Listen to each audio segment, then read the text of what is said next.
Here is your Royton property market update for June. So what is actually happening in the Royton property market right now? The simple answer is this: Royton is still moving, but buyers definitely have more choice than they did during the really hot market. At the moment, there are 166 properties currently showing for sale in Royton on Rightmove. That means buyers are not short of options, and when buyers have more choice, sellers need to be much more realistic with pricing, presentation and marketing. Now, when it comes to prices, the average selling price in Royton is sitting broadly in the low to mid 200,000s, depending on the source and the type of the property, of course.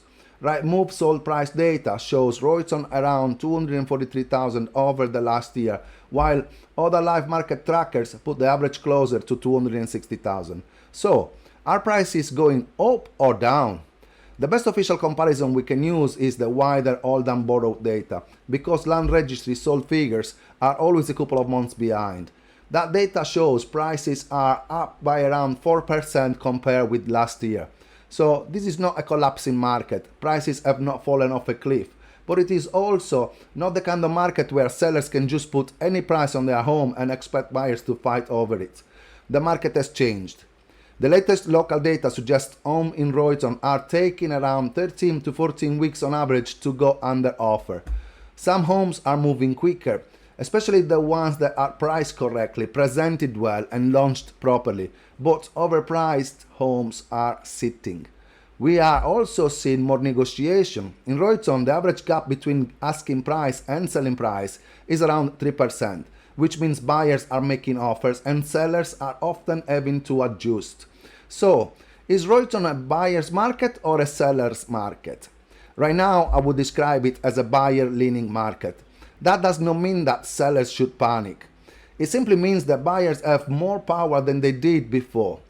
They have more properties to choose from, mortgage rates are still affecting affordability, and they are taking their time before making decisions.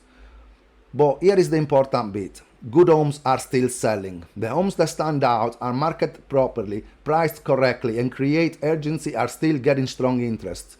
For sellers, the message is simple: do not overprice at the start. The first few weeks on the market are the most important.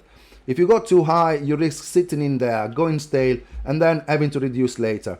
For buyers, this is a good time to be active. There is more choice, there is room to negotiate, and if you are in a strong position, you might have a real advantage. So, my Royton market update for June is this.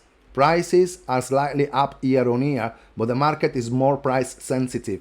Buyers have more choice, sellers need to have a proper strategy, and the homes that are winning are the ones with the right price, the right presentation and the right marketing from day one. If you're thinking of selling in Royton and want to know where your home sits in today's market, get in touch and I will be happy to help.